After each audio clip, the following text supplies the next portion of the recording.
Sesawi Kur Yesu channel yang renungan harian, inspirasi kehidupan, dan portal Media Mana Kristiani.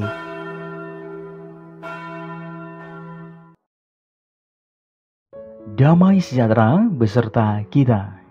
Semoga sobat-sobatku yang terkasih di dalam Kristus, sobat muda, dan saudara-saudaraku dimanapun Anda berada, sungguh selalu beroleh rahmat sukacita, berkat yang melimpah, perlindungan dari Tuhan, dan rahmat kesejahteraan, sahabatku.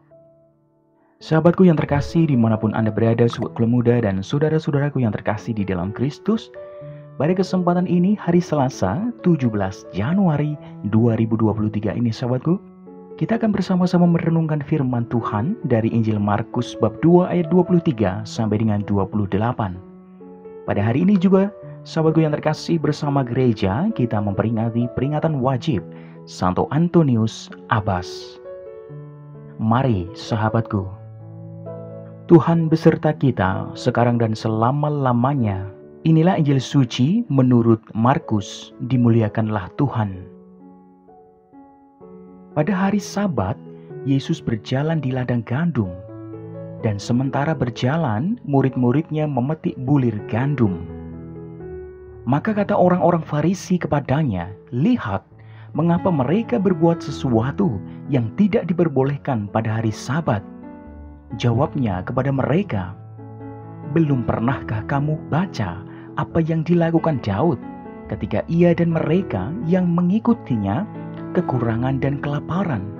Bagaimana ia masuk ke dalam rumah Allah waktu Abiatar menjabat sebagai imam besar, lalu makan roti sajian itu yang tidak boleh dimakan kecuali oleh imam-imam, dan memberinya juga kepada pengikut-pengikutnya." Lalu kata Yesus kepada mereka, "Hari Sabat diadakan untuk manusia, dan bukan manusia untuk hari Sabat. Jadi, Anak Manusia adalah juga Tuhan atas hari Sabat." Demikianlah sabda Tuhan. Terpujilah Kristus. Sahabatku dimanapun Anda berada, sobat muda dan saudara-saudaraku yang terkasih di dalam Kristus, refleksi pada kesempatan ini, sahabatku. Kalau kita melihat tentang aturan, ada orang yang melihat aturan hanya sebagai aturan atau hukum semata, sahabatku. Namun, ada pula yang melihat aturan atau hukum itu sebagai sebuah sarana untuk memelihara hidup, sahabatku. Jalan untuk menata berbagai naluri yang tidak teratur, dan jalan untuk menciptakan keharmonisan tentunya, sahabatku, dalam kebersamaan, sahabatku yang terkasih. Nah, sahabatku yang terkasih, bagi orang Farisi, hukum adalah hukum, sehingga bila ada yang tidak selaras hukum, maka ia atau mereka harus sungguh-sungguh dihukum, sahabatku. Namun sahabatku yang terkasih dimanapun Anda berada, bagi Yesus, sahabatku, hukum merupakan sarana untuk menata hidup supaya menjadi lebih manusiawi, sahabatku. Sahabatku, hukum termasuk hukum Sabat ada untuk menyelamatkan, bukan untuk membinasakan, sahabatku yang terkasih.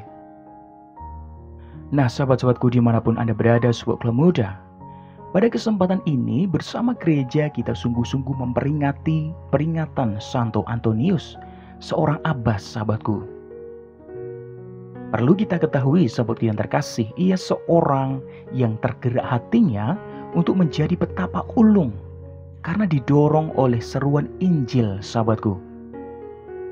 Seruannya demikian, sahabatku, dalam Matius 19:21, sahabatku.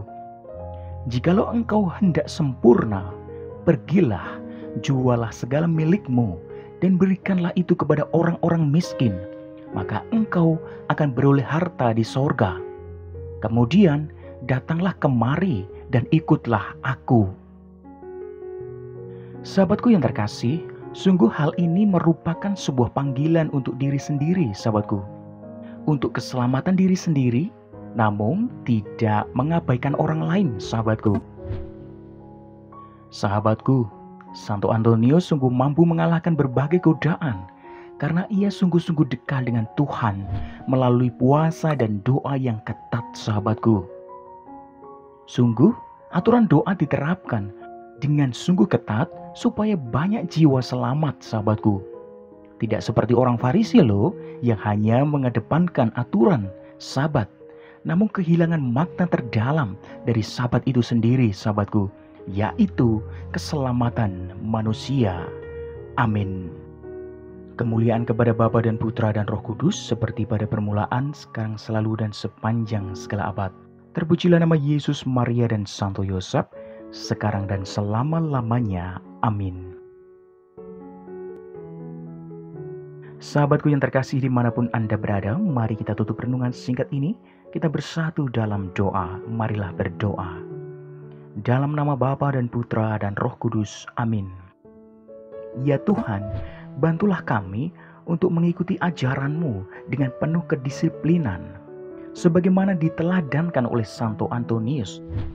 Pakailah hidup kami ya Tuhan menjadi sarana firman-Mu yang hidup, dan hidup kami semakin menjadi berkat bagi banyak orang. Biarlah yang terjadi dalam hidup kami ya Tuhan, terjadi seturut kehendak-Mu. Amin. Kemuliaan kepada Bapa dan Putra dan Roh Kudus, seperti pada permulaan, sekarang, selalu, dan sepanjang segala abad. Terpujilah nama Yesus, Maria, dan Santo Yosef, sekarang dan selama-lamanya. Amin. Dalam nama Bapa dan Putra dan Roh Kudus. Amin. Sahabatku yang terkasih, dimanapun Anda berada, terima kasih banyak sahabatku. Kita bersama-sama mendengarkan firman Tuhan.